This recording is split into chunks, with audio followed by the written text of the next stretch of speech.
오늘 이 편지를 여러분들이 이해를 하려면 바울이 쓴 첫 번째 편지, 그 다음에 두 번째 편지, 그리고 이 편지를 가지고 가는 디도, 그리고 바울의 2차 전도에서 또 3차 전도, 이런 여정들을 좀 살펴보면 한 번에 이렇게 이 상황이 어떤 상황인지를 알게 될 것입니다. 사실 바울이 고린도 교회에 보내는 두 번째 편지는 바울의 3차 선교의 여정에서 쓰여지게 됩니다.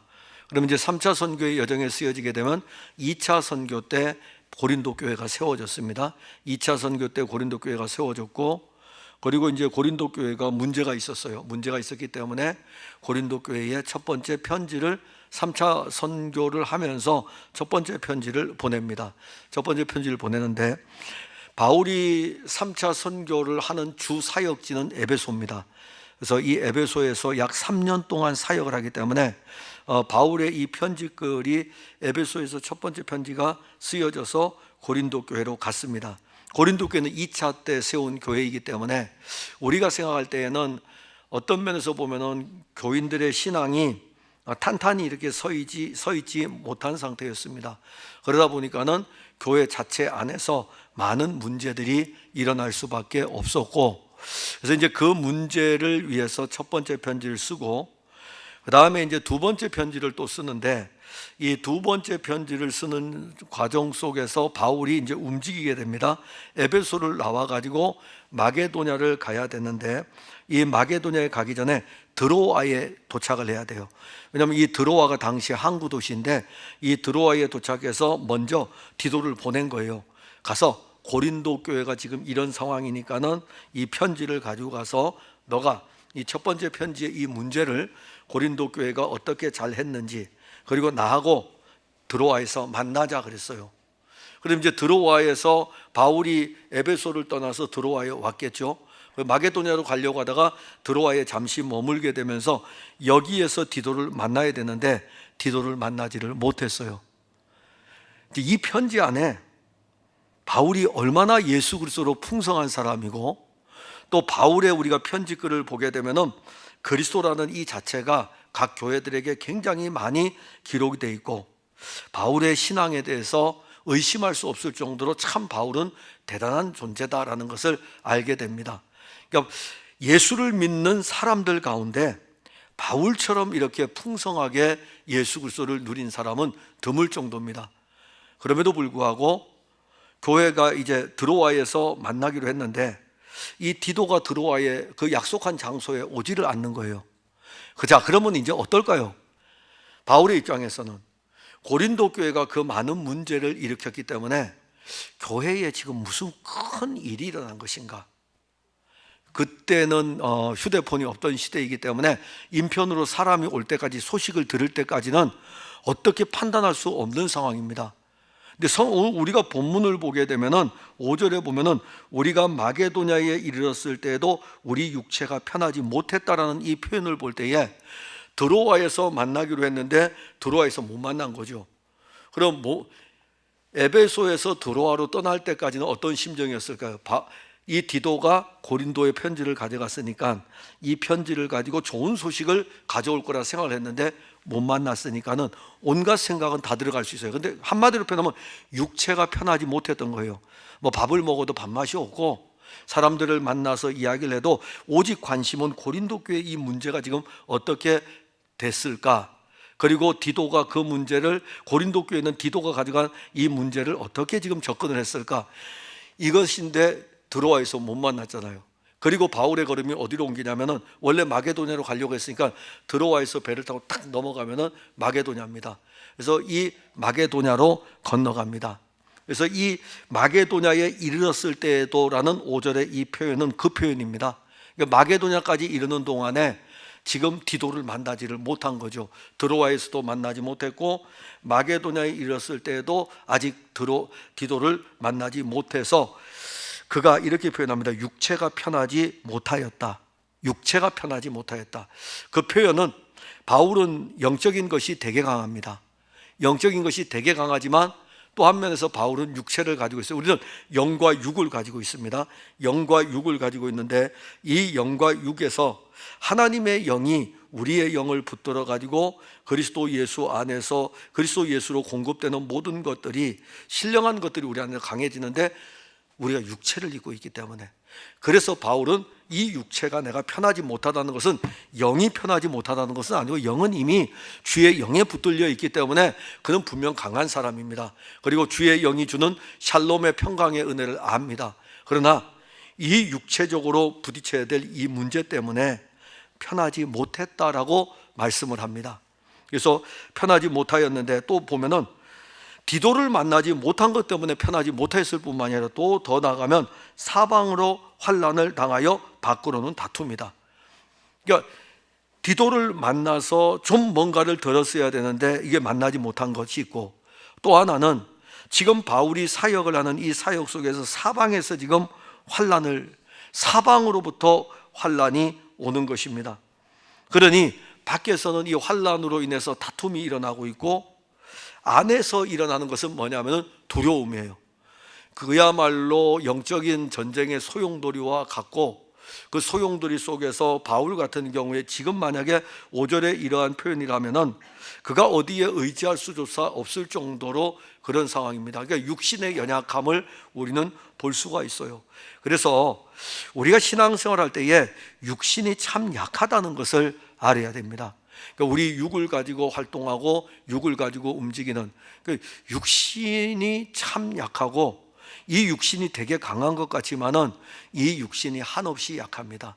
그러니까 막 본인의 의가 올라올 때는 엄청 강한데 본인 스스로가 낮아져서 주변의 환경에 영향을 받기 시작하면은 그야말로 이 육신도 걷잡을 수 없을 정도로 넘어질 수밖에 없는 모습입니다. 그런데 6절에 가면 그러나 낙심한 자들을 위로하시는 하나님이, 자, 여기 바울의 표현입니다. 낙심한 자들을 위로하시는 하나님.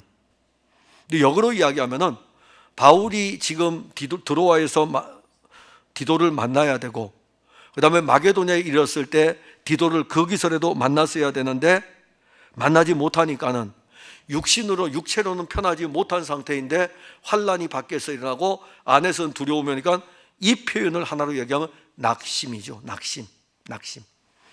그러니까 바울은 지금 어떤 면에서 보면 사도이고 어떤 면에서 보면 양떼들을 목양하는 목회자이기도 하고 이제 그런 측면이기도 합니다. 저희들이 제가 몇 번은 언급했을 겁니다. 목회학에서 공부를 하는데 전도사 시절입니다. 신학교 3학년 때 목회학을 배우는데 이 목회학에서 그 책에 이렇게 나와 있어요. 목사가 시험에 드는 경우를 이렇게 이야기를 해놓고 제일 첫 번째가 뭐냐면 낙심. 그래서 그게 잊혀지질 않는 거예요. 잊혀지지를. 왜냐하면 그때 이제 제가 에베네셀 공동체라는 사역을 하고 있었기 때문에 얼마나 그때가 공동체를 시작한 지 한 2년 지났네요. 89년도에 시작을 하고 그랬으니까는, 그래서 신학교 들어가서 신학교가 91년도에 들어갔으니까는 91, 92, 93 그러면 시설을 하고 한 5년이 됐겠네요. 한 5년쯤 됐을 때 4, 5년이 됐을 적에 그때에 이제 오는 그 사역을 하면서 감당을 하면서 오는 많은 낙심들 여러 가지가 있어요. 여러 가지가 있는데 뭐 일일이 지금 이 시간에 제가 여러분들에게 저를 이야기할 수는 없으니까는 낙심할 수 있는 바울의 이 모습을 우리가 보면서 그리스도인들이 낙심할 수 있는가라고 했을 때에 육신을 입고 있기 때문에 낙심할 수 있습니다. 낙심할 수 있는데 또 하나 놀라운 것을 바울은 또 증거를 해요. 바울은 낙심한다라고 하는 이 측면이 아니라 낙심한 자들을 위로하시는 하나님을 이야기한 거예요. 그러니까 낙심의 중요한 방점을 찍은 게 아닙니다. 육체를 입고 있기 때문에 편치 못하고 디도를 만나지 못해가지고 어떤 고린도 교회에서 어떤 상황이 벌어졌는지를 알지 못하기 때문에 낙심한다 이것을 지금 이야기하는 것이 아니라 낙심할 수 있는데, 나도 낙심할 수 있는데 낙심한 자들을 위로하시는 하나님, 그 하나님을 말씀하는 거죠. 이게 이제 신앙인들의 강력한 무기입니다. 분명 낙심할 수 있고 연약하여 넘어질 수 있고 거꾸로뜨림을 당할 수도 있고, 그럴지라도 여기에 증거된 대로 낙심한 자들을 위로하시는 하나님. 그러면 낙심한 자들을 어떻게 위로하실까요? 바울 같은 경우에는 어떤 것이었을까요? 디도죠. 디도예요. 이 디도만 만나면 돼요. 디도만 만나면 바울은 됩니다. 그러니까 하나님께서 바울이 낙심 가운데 있을 수밖에 없는 그 상황 속에 있을 적에 바울에게 가가지고 바울이 성경을 읽으면서 성경을 막 읽으면서 성경을 통해서 위로를 받을 수 있겠는가? 근데 바울은 그렇게 표현 안 했어요. 이렇게 표현했습니다. 디도가 옴으로, 이렇게 이야기했어요. 디도가 옴으로. 그러니까 우리가 이게 참 양떼들을 목회하고 양떼들을 돌보고 또 우리가 함께 믿음 생활할 때에 어떤 경우에는 말씀이 우리가 위로가 되고, 어떤 경우에는 지금 요 사건 속에서 요 사건의 문제가 가서 이 바울에게 낙심할 수밖에 없는 이 일을 하나님은 하시는 거예요. 낙심하는 자들을 위로하는데 어떻게 위로하냐면 디도가 옴으로. 아니, 디도가 오는 게 무슨 위로가 되겠느냐 이거죠. 디도가 옴으로. 자, 5절에 보게 되면 마게도냐에 이르렀을 때에도 우리 육체가 편치 못하였다는 것은 드로아에서 디도를 못 만났기 때문이고, 그 다음에 마게도냐에 도착했을 때에도 디도를 못 만났기 때문이고, 그 드로아에서 만나지 못한 상태에서 마게도냐로 건너가는 바울의 마음은 아무도 모릅니다.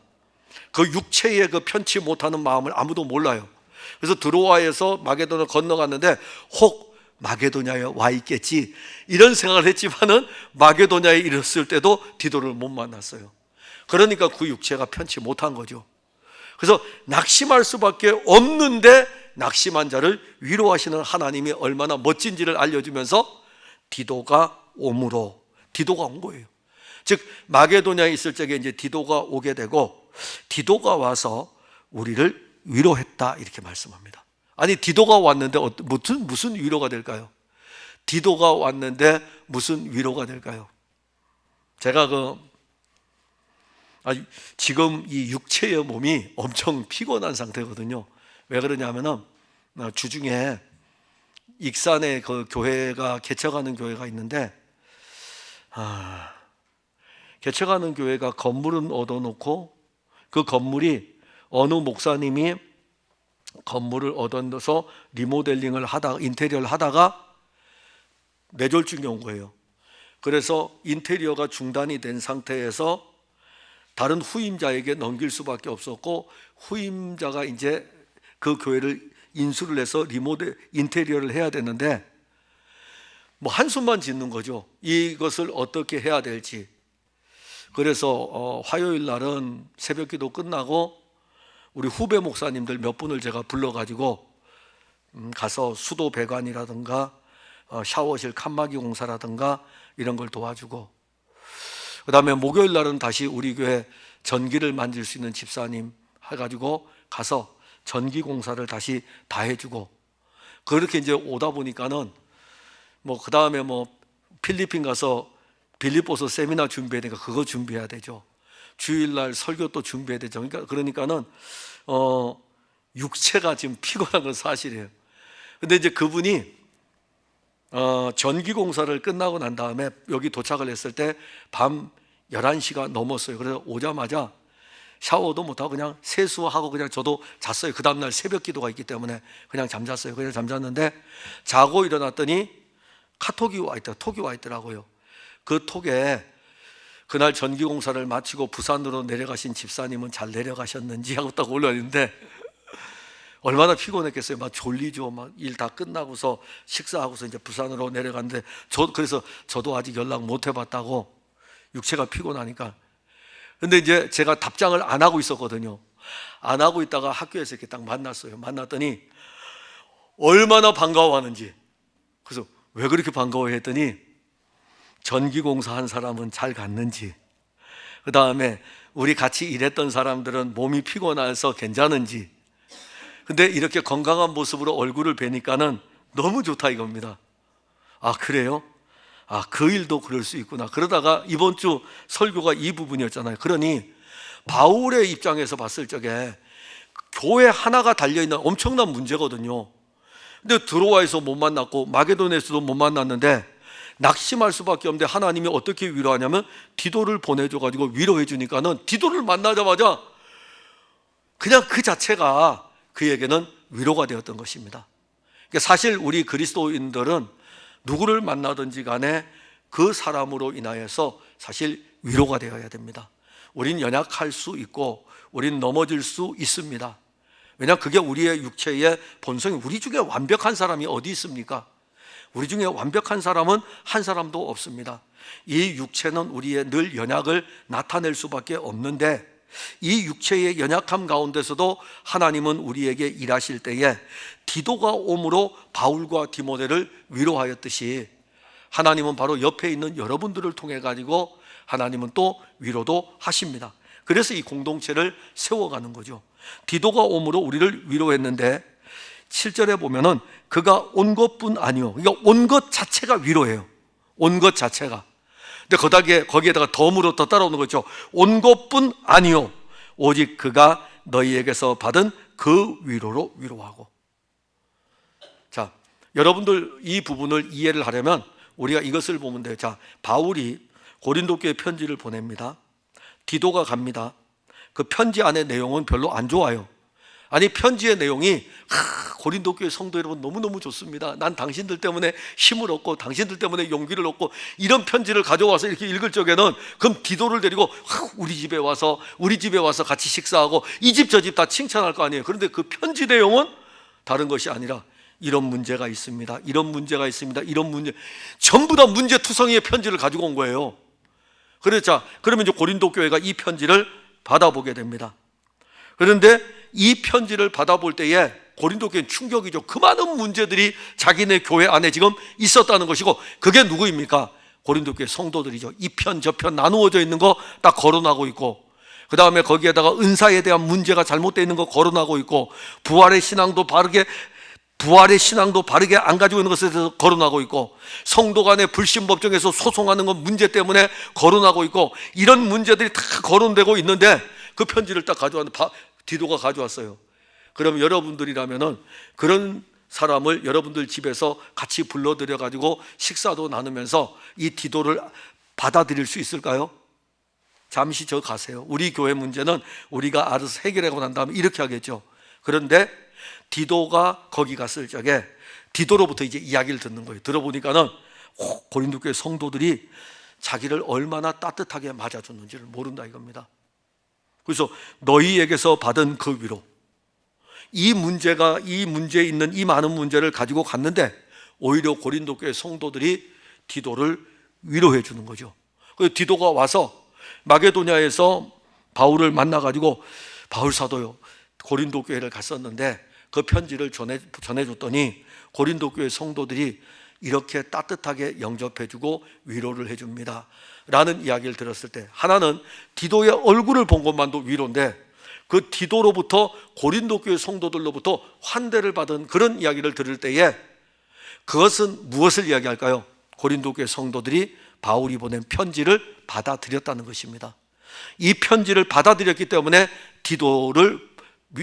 디도르에게 사실 위로하고, 그리고 그 위로가 바울에게도 위로가 되는 것입니다. 또 나아가면은 너희의 사모함과 애통함과, 자, 너희의 사모함, 이 사모함은 뭘까요? 그 고린도 전서에 쓰여져 있는 그 글들의 사모함이 뭘까요? 다른 사모함이 아니에요.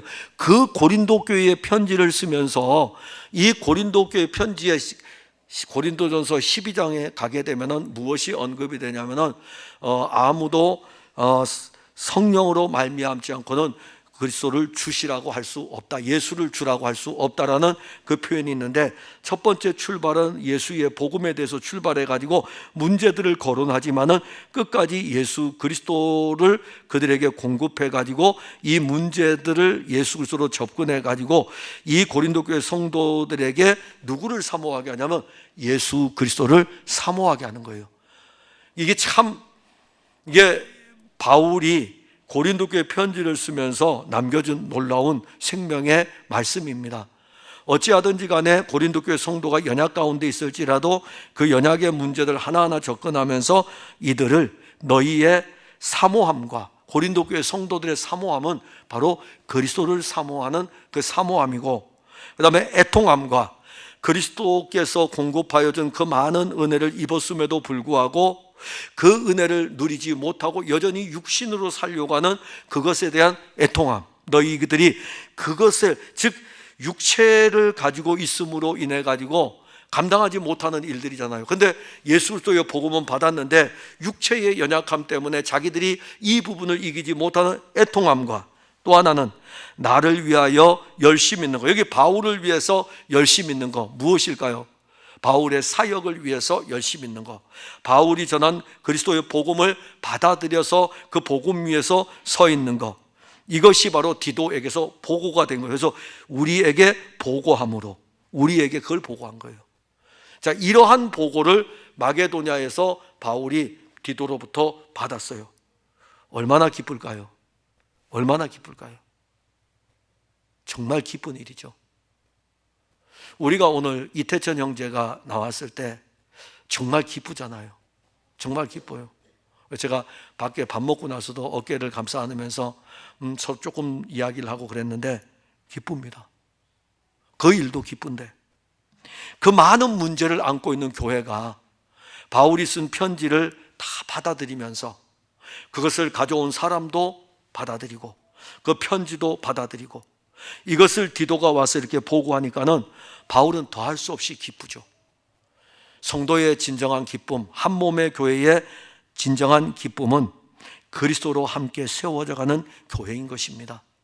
육체로 세우는 거 아닙니다. 육체로 세우는 거 아니에요. 세상은 육체로 세우는 거예요. 세상은 고양이 같아서 고양이 같으면 세우고, 취미가 같으면 세우고, 세상은 정치의 그 어떤 사상이 같으면 그렇게 세워갑니다. 그게 육체로 세우는 거예요. 교회는 그렇게 세우는 게 아닙니다. 제가 오늘 넥타이를 맬 때 고민하면서 맸어요. 왜냐하면 제가 토요일 날 강의를 갈 적에 이 양복 차림에다가 빨간 넥타이를 메고 갔거든요. 그랬더니 학생 하나가 딱 하는 말이, 교수님은 그 당이죠? 그러길래, 아니요, 나는 이거는 빨간색이고 이거는 파란색이에요. 그래가지고 혹시 우리 교인도 또 그럴지 몰라서 제가 오늘은 빨간색, 파란색 다 들어있는 거 가져왔어요. 세상은 그래요. 세상은 그렇습니다. 근데 교회는 그런 게 아니에요. 교회는 이게 육체에 관한 일이 아니라 신령한 일에 관한 일이고, 이 신령한 일은 육체의 연약함 속에도 그리스도 예수를 통해서 한 몸의 교회로 세워가는 것입니다. 이게 바로 기쁨이에요. 이게 성도들의 기쁨이고 목회자의 기쁨이고 고린도 교회의 기쁨이고 바울의 기쁨인 것입니다. 그리고 8절에 보면, 그러므로 내가 편지로 너희를 근심하게 한 것을 후회하였으나. 자, 이 편지를, 첫 번째 편지를 보냈을 적에 어땠을까요? 이 많은 문제들을 거론을 해서 써서 보낼 적에 근심할 수밖에 없겠죠. 도대체 고린도 교회는 이 편지를 받으면 어떻게 할 것인가? 아무것도 모르니까 바울이 차라리 갔다면은 그 고린도 교회 교인들하고 얼굴과 얼굴을 대면해서 이야기를 할 텐데, 사역이 바쁘니까는 에베소에서 그냥 편지만 보내고 에베소 교회에서 사역을 하고 있었거든요. 그런데 이 편지를 가지고 과연 그들이 어떠할까? 그래서 이 편지를 받으면은 그들이 근심하지 않을까? 막 모든 생각이 다 들어가지만은, 내가 편지로 너희를 근심하게 한 것을 후회하였다라는 이 표현, 사실 편지를 씀으로 해서 육신으로 받으면 그건 바울이 육신으로 생각하면 후회할 수밖에 없고, 이 편지를 받는 고린도 교인들이 육신으로 이 편지를 받으면 후회할 수밖에 없는 일들이 여기에 있습니다. 그런데 돌아보니까는 이게 그 일이 아니었다는 것입니다. 즉, 내가 이 편지를 쓴 것은 육신으로 쓴 것이 아니었고, 교회를 세우기 위해서 영에 관한 일이고 신령한 일에 관해서 그리스도의 몸인 교회를 세워가는 일들이었기 때문에, 특히 바울이 고린도 교회에서는 에베소 교회와 마찬가지로 교회의 중요한 부분을 이야기합니다. 에베소 교회는 그리스도를 모퉁이 돌로 해서 유대인과 이방인이 한 몸의 교회가 되는 걸 언급했다면, 고린도 교회는 그렇게 언급하지 않고 교회의 머리가 예수 그리스도이고 그 다음에 교회는 그의 몸이니 이 몸에 각 지체가 있다, 이렇게 말씀했어요. 그래서 이 지체가 있음으로 인해 가지고 이 모든 지체가 교회인 것입니다. 그래서 그 교인들에게 편지를 보내면서 지금 이제 후회하지 않게 된다. 왜 그러냐면은 너희들이 이렇게 이 편지를 받았을 때에 너희들도 분명히 그 일에 대해서 애통하기도 하고, 그러면서 또 본질이신 그리스도를 알고자 하는 사모함도 있고, 그리고 나도 그 이야기를 들었을 때에 얘는 후회될 일이 아니었구나, 얘는 정말 교회를 세우기 위해서 필요한 것이었구나 라는 것을 언급할 때에 이 편지가 너희로 잠시만 근심하게 한 줄을 알미라. 아주 그 편지가 고린도 교회 성도들을 끝까지 이렇게 근심하게 하는 것이 아니라, 편지를 받는 순간 자기들의 모습을 보면서 근심하게 할 수 있는 것이 잠깐이었다 이겁니다. 그리고 난 다음에 그들은 다른 교회를 세워가는 것이 어떠한 것인가를 알고 돌이키게 되죠. 그리고 9절에 내가 지금 기뻐함은, 내가 지금 이 편지를 쓰면서 디도를 통해서 보고된 것도 기쁨이지만은 내가 지금 기뻐하는 것은 너희로 근심하게 한 까닭이 아니요 도리어 너희가 근심함으로 회개함에 이른 까닭이라. 변했다는 것입니다. 변했다는 거예요. 이 편지가 그들을 변화시켰다는 것입니다. 만일 이 편지를 받았을 때 고린도 교회의 지도자들도 있었을 것 아닙니까? 왜냐하면 파가 나누어져 있으니까는 그 파를 이끄는 머리가 되는 사람들이 있을 거 아니에요. 두 번째 편지 지금 쓰는 이 내용 안에서는 바울의 사도권에 대한 문제까지 대두가 되고 있으니까는 이런 일들이 얼마나 많이 일어나겠습니까? 바울이 그 교회 사역을 하면 누구도 바울 위에 설 수가 없는데, 바울이 없으니까는, 바울이 에베소에 있으니까는 분명 그러한 일들은 일어나게 되는데, 고린도 교회 성도들이 이 편지를 받아보고 난 다음에 이것이 자기들이 무엇을 알았냐면은 우리가 복음에서 얼마나 멀리 떠나 있는가, 처음 그리스도를 받았을 때에 또 그리스도의 각양의 좋은 은사들을 우리가 계속 공급을 받았을 때하고 지금의 우리 모습하고 너무 멀리 떨어졌다 이겁니다. 그러니까 늘 우리가 조심해야 될 것은 이겁니다. 내가 처음 주를 만났을 때, 내가 처음 주를 만났을 때, 그리고 끊임없이 공급되는 그 은혜가 풍성하여 이렇게 풍성한 그리스도가 있었는데, 그런데 시간이 지나면서 내가 이 풍성한 그리스도에게서 멀리 떨어져 있을 때에, 그런 표현입니다.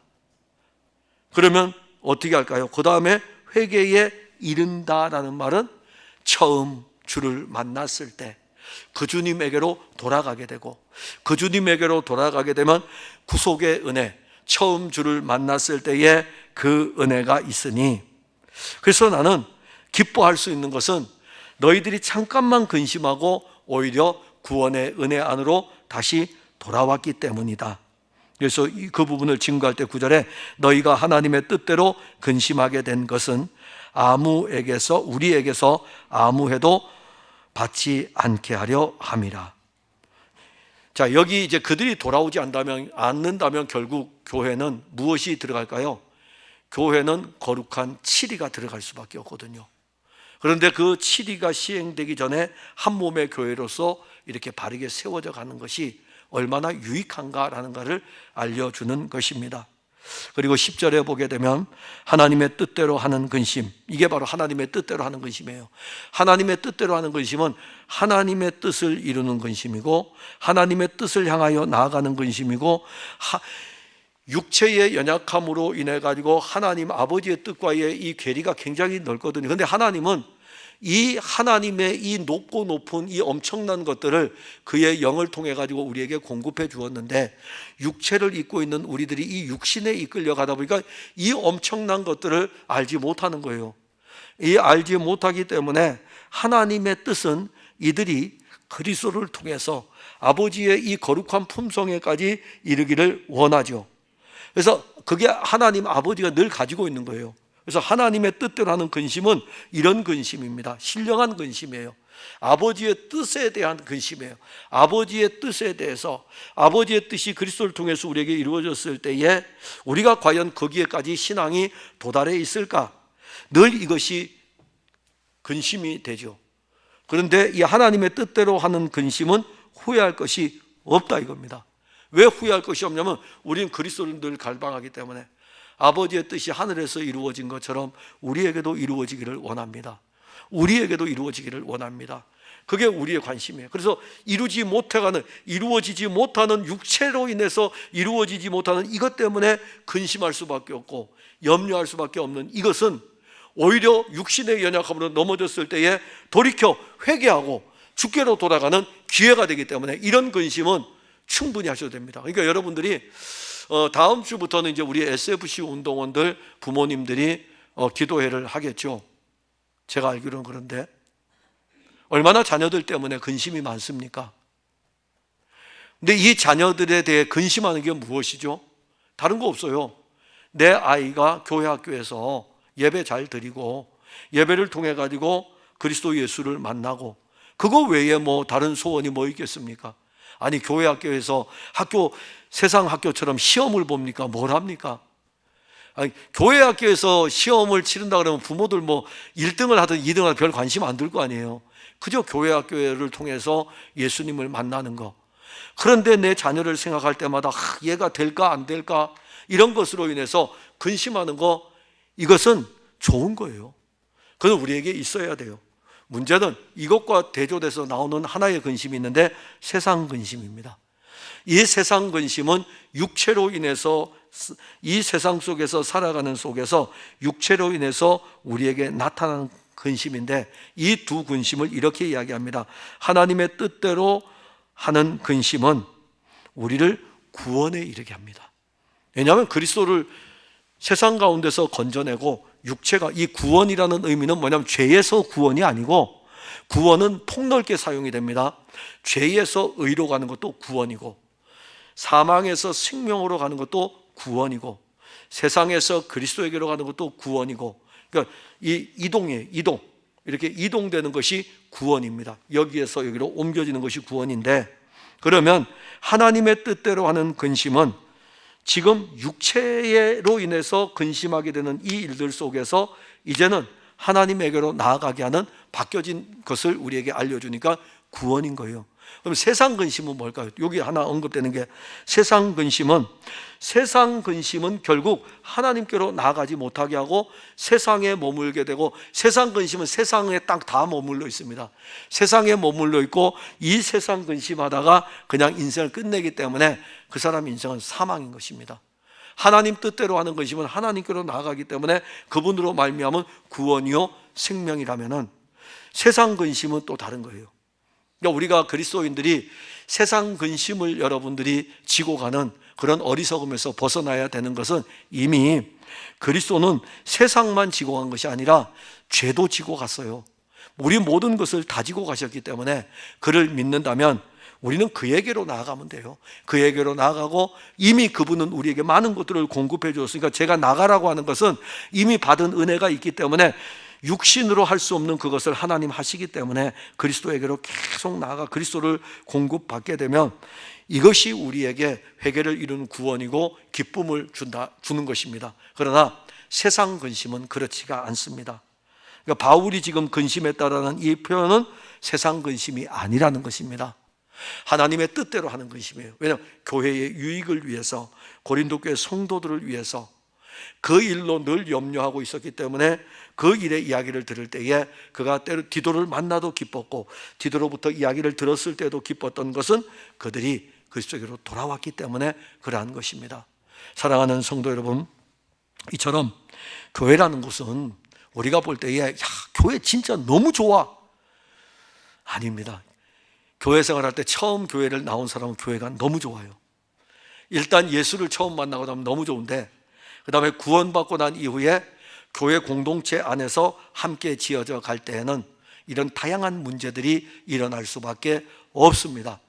그럴 때에 우리가 누구에게로 돌아가야 되냐면 처음 주를 만났을 때 그 은혜를 알고 주께로 돌아간다면 주님은 우리 안에서 더 기쁜 일들을 진행하실 것이고 더 즐거운 일들을 진행하실 것입니다. 기도하겠습니다. 하나님 은혜를 감사합니다. 오늘 우리는 바울이 디도를 드로아에서 만나려고 하였으나 만나지 못하고 마게도냐에 가게 되는데 마게도냐에 이르렀을 때에도 디도를 만나지 못합니다. 그런데 디도가 옵니다. 그 디도를 보았을 때에 그가 염려하고 근심하고 걱정했던 모든 것들은 없어지고 디도를 봄으로 그 근심도 사라지고, 디도가 전한 이야기를 들을 때에 또한 근심도 사라지고 기쁨이 넘칩니다. 우리가 믿음 생활할 때에 이처럼 우리가 서로에게 바울과 디도와의 이 관계처럼 그렇게 우리가 서로에게 기쁨이 되고 서로에게 즐거움이 되고 서로에게 오히려 여러 일들로 염려할 때에 우리 동역자들을 볼 때마다 우리에게 기쁨이 넘치는 그런 관계가 되도록 도와주옵소서. 또한 근심할 일들이 많이 있으나 세상 근심하지 말게 하시고 하나님의 뜻대로 하게 하는 이 근심을 우린 늘 가지고 갑니다. 그러나 이것이 우리에게 기쁨이 되는 것은 주께로 돌아가는 것이고 주님이 또 이 일들을 하시기 때문에 주가 하실 일들을 우리는 믿음으로 바라봅니다. 하나님, 우리 풍성한 교회 모든 성도들에게 고린도 교회의 변화된 모습, 또한 디도와 같은 사역, 이런 것들을 우리가 함께 감당하여 한 몸의 교회로 세워져 가도록 축복하여 주옵소서. 예수님 이름으로 기도하옵나이다. 아멘.